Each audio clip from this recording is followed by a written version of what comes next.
já estamos em 26. Sim, total, 11 anos. E me conta o seguinte, pra gente já entrar no assunto. Como que a astrologia funciona na prática? Porque eu tenho certeza que muita gente vê horóscopo, mas não entende como que a astrologia funciona. O horóscopo, ele é uma tradução ali mais simplista e um pouco generalista, com base no signo ou até no ascendente, para a pessoa entender ali um pouco qual que é o foco daquela semana, daquele mês ou até daquele ano. Sim. Mas nada substitui você fazer o seu mapa astral. Porque quando a gente fala do nosso signo, então, por exemplo, eu sou ariana. Uhum. Existem os arquétipos do signo de Áries, características comuns do signo de Áries. Mas não necessariamente todo mundo tem essas características, nem todo mundo desenvolve as características da mesma forma. Sim. Então, quando a gente vê assim, as pessoas às vezes limitando a pessoa pelo signo, eu não gosto de gente do signo de Gêmeos, Sim. Escorpião é vingativo, Ariano é muito bravo, você está limitando ali alguns arquétipos. E a gente é muito mais do que só o nosso signo solar, a gente é o mapa inteiro. Uhum. Então, quando a gente entende ali a nossa Lua, o nosso ascendente, nossa Vênus, nosso Marte, todas as casas astrológicas, a gente consegue entender realmente se aquele arquétipo daquele signo faz sentido mesmo para a pessoa, o que faz, o que não faz. Às vezes a pessoa ela tem um signo, mas ela é muito mais forte em outro signo, porque ela tem vários planetas, tem Lua, tem ascendente em algum outro signo, e aquilo acaba ficando muito mais forte para ela. Então, você ter essa visão mais geral do mapa, você consegue ter um entendimento muito maior sobre si próprio, né, para o autoconhecimento, como também entender melhor ali quais são os próximos passos, quais são as tendências para a sua vida, de uma forma muito mais profunda do que simplesmente o horóscopo. Perfeito. Então, assim, acredito que a grande maioria das pessoas sabe o próprio signo, mas isso não é suficiente para que ela tome decisões baseadas na astrologia. O ideal mesmo é saber o mapa completo. E eu quero entender essa influência dos astros na vida das pessoas. É algo físico ou é algo mais simbólico? Bom, eu sempre falo que os astros, eles inclinam, mas eles não determinam. Uhum. Porque eu acredito no nosso livre-arbítrio. Então, se eu disser que tudo já está escrito, aonde que está o nosso poder de escolha? Sim. Em a gente querer se melhorar, a gente querer agir de uma forma melhor, a gente se aprimorando, né? Então, existe o livre-arbítrio e as nossas decisões. Então, quando a gente fala se tudo já está escrito, né? Enfim, como que esses astros eles determinam, se é físico ou se é simbólico, é muito mais uma energia que está conspirando para algo acontecer, mas eu acredito muito no teu poder de decisão em cima daquilo. Sim. Vou dar um exemplo. Se eu falar para você, olha, você está com uma chance enorme de ganhar na Mega Sena. Você vai falar, oba, né? Tipo, legal. Mas se você não for na lotérica fazer um jogo, se você não participar de algum bolão, o universo inteiro pode estar conspirando, você não vai ganhar na Mega Sena. Se você não se expor àquela chance, né? Exatamente. Então, às vezes eu vejo e falo assim para alguns clientes, olha, faça seu check-up, pode ser que apareça alguma coisa e tal.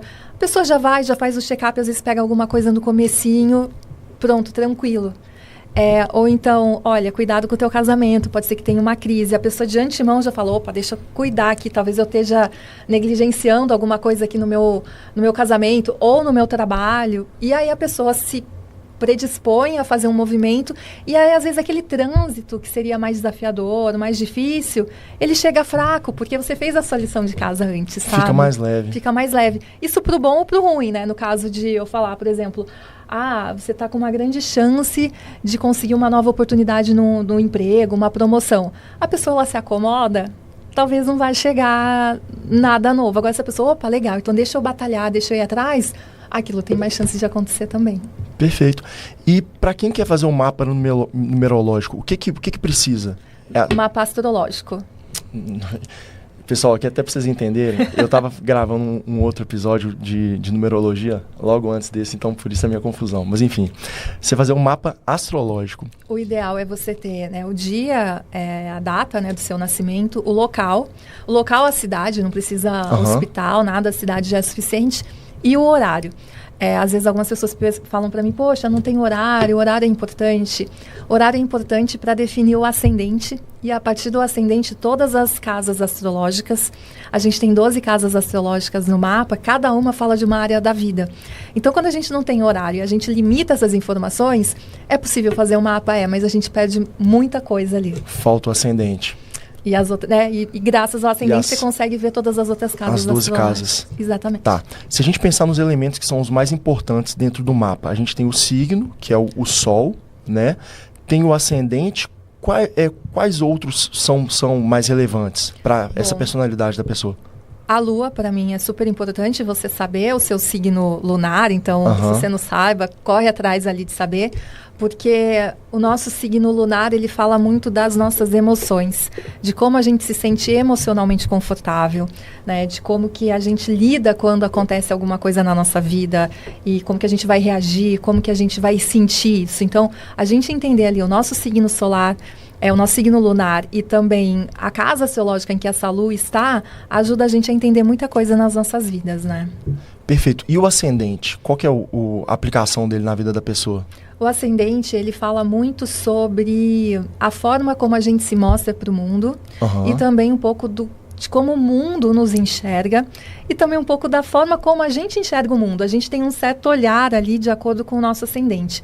E eu falo que o ascendente, ele é uma ferramenta muito bacana que a gente tem, que muitas pessoas inconscientemente, claro, principalmente após os 30 anos, que é quando acontece o primeiro retorno de Saturno, a gente consegue integrar melhor o ascendente na nossa vida, no nosso dia a dia. Então, o ascendente ele serve muito também para a gente esconder algumas das nossas vulnerabilidades, que a gente vê como sendo nossa vulnerabilidade.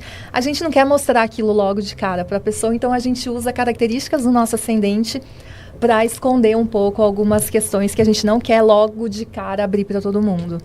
E depois dos 30 anos, a ideia é que a pessoa ela incorpora melhor esse ascendente? Por conta que, assim, depois dos 30 anos, que é quando acontece o primeiro retorno de Saturno, eu brinco que a vida adulta começa mesmo depois desse primeiro retorno de Saturno. Porque é quando a gente realmente é cobrado a ter mais maturidade na vida. Sim. Né? A ter mais estrutura, a ter mais responsabilidade. Então, eu acho que a partir desse processo de maturidade mesmo, de uma forma até inconsciente, a gente consegue incorporar melhor essas características do nosso ascendente no nosso dia a dia mesmo.